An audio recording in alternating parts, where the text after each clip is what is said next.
So we're going to look at the desired results developmental profile that was released in 2015. So first, let's take a look at the California Early Learning and Development System. And you can see that the desired results assessment system is in the bottom right-hand corner of the slide. And that's directly related to the learning and development foundations in the center that you should have talked about in your Principles and Practices class, your CD 110 class. Just above the desired results assessment system, the curriculum frameworks, which are an expansion of the learning foundations, and you should have discussed that in your CD 111 or ECE curriculum class.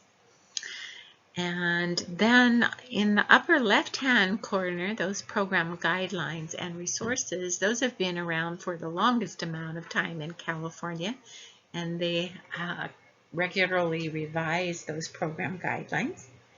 And in the bottom left, these are the professional development and supports and competencies that are developed by the state. For example, we have early childhood competencies currently.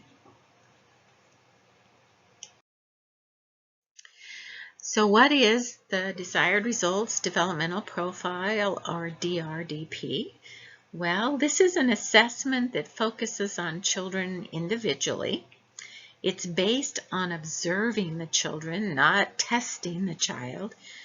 So we're not going to ask them questions and then assess them from that, but we're going to watch them, document that, and then assess them using a series of observations. It's based in developmental research and theory. It includes developmental sequences of behavior.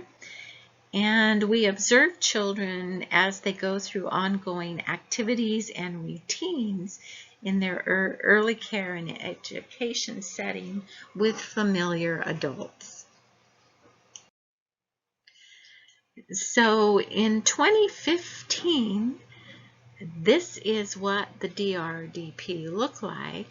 Before that, we had 3 different aspects. We had an infant toddler aspect, a preschool aspect, and an aspect for children with special needs. Now they've all been combined together.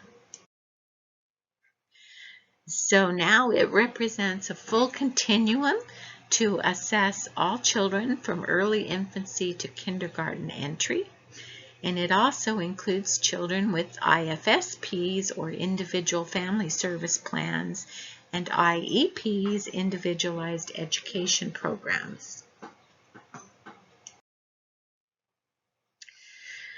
So in this process, as we mentioned, it creates a single DRDP instrument. It added domains for all of the early learning foundations. It complies with federal reporting requirements for the Special Education Division, and it aligns with Head Start early learning frameworks. And so it also accommodates the range of abilities. It accommodates the development for almost all children in the age range, and it prevents a floor effect where the earliest level of development on the continuum begins a little earlier than what would be expected for most children assessed by the instrument. So for example, in the past, a preschool child who was still functioning at a toddler level, we couldn't use DRDP, or preschool DRDP, to assess that child. But now with the 2015 version, we can. And it can also prevent a ceiling effect where a child is beyond. For example, a toddler is ahead and is at the preschool level. Now with the 2015 version, we can assess that child at their level instead of just saying they're beyond the range of our assessment tool. And so you can just see here it's telling you how it addresses the floor and the ceiling effect. And so here you can see a picture of the Infant Toddler Learning and Development Foundations, and then there's one volume of that, and then there are 3 volumes to Learning Foundations. There's also 3 curriculum framework frameworks that go along with the foundations, and these are used in relationship with the Common Core State Standards. And here's what the tool looks like. So what's new? Well, there are new domains, there's new developmental levels, there's new measure names, the number of measures completed for each age group has changed. And so here's an example of a measure.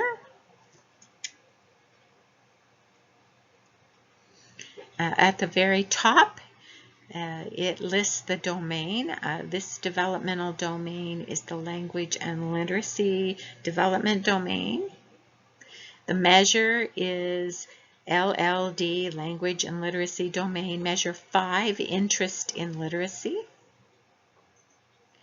Then there's a definition for that measure. The child shows interest in books, songs, rhymes, stories, and other literacy activities in increasingly complex ways.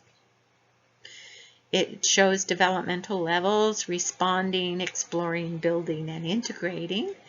And it gives us descriptor for what area or what descriptor for that developmental level. For example, here the descriptor is on building earlier, and I can't really see the descriptor, but let's see if I can see the one nearby.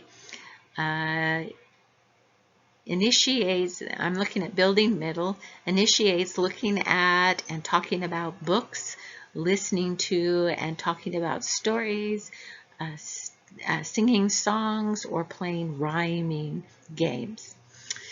And then at the bottom you have examples, and examples you don't have to see. They're not a checklist, they're just examples of what you might see. Okay, so those are all the aspects of a DRDP measure. So let's look at the domains then.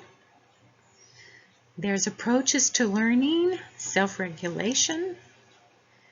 There's social and emotional development, language and literacy development, which we looked at one of the measures for that just a minute ago.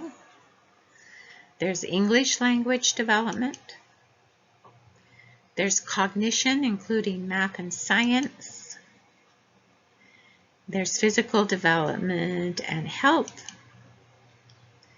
There's history and social science, and then visual and performing arts. And then they have the full range of developmental levels, and we saw that earlier with earlier and later, and you can look more closely at what those generally mean. So let's look at some of the changes. So in 2010, the infant toddler version had 35 measures in 5 domains. And in 2015, it has 29 measures in 5 domains. For preschool in 2010, there were 43 measures in 7 domains. Now there are 56 measures in 8 domains. And then remember, in 2010, there was a separate document or assessment tool for children with special needs with 48 measures in 10 domains, and now that is incorporated within all of those measures in the 2015 version.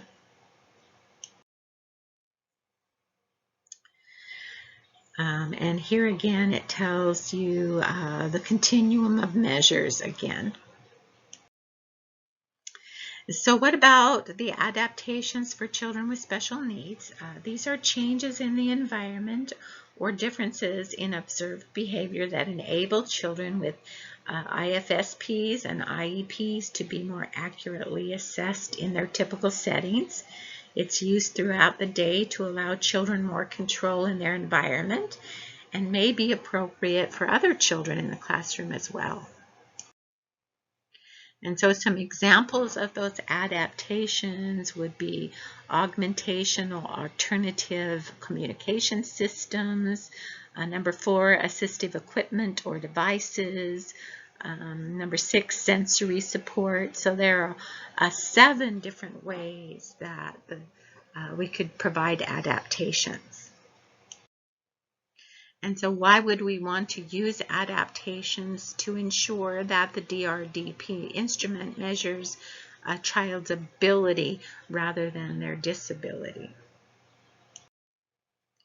So some resources that we can use is this desired results resource page, and you can find training on there, you can find forms, you can find news or changes in regards to the DRDP.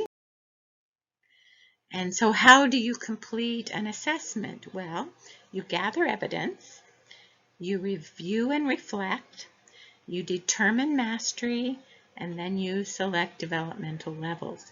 And generally, we gather evidence by doing anecdotal observations, and usually we include pictures.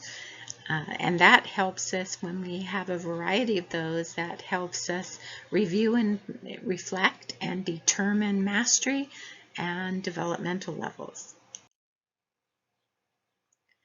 When it comes to working with special education, these assessments can be completed collaboratively with other professionals.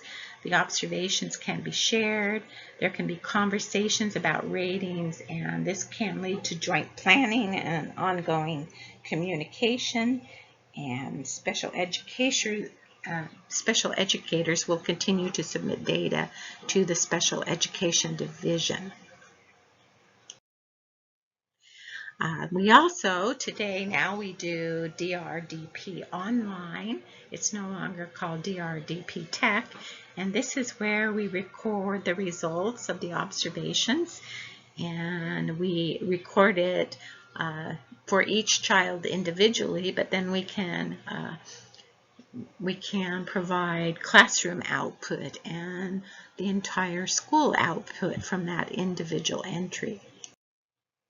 And here is just some examples of the data that DRDP Online provides.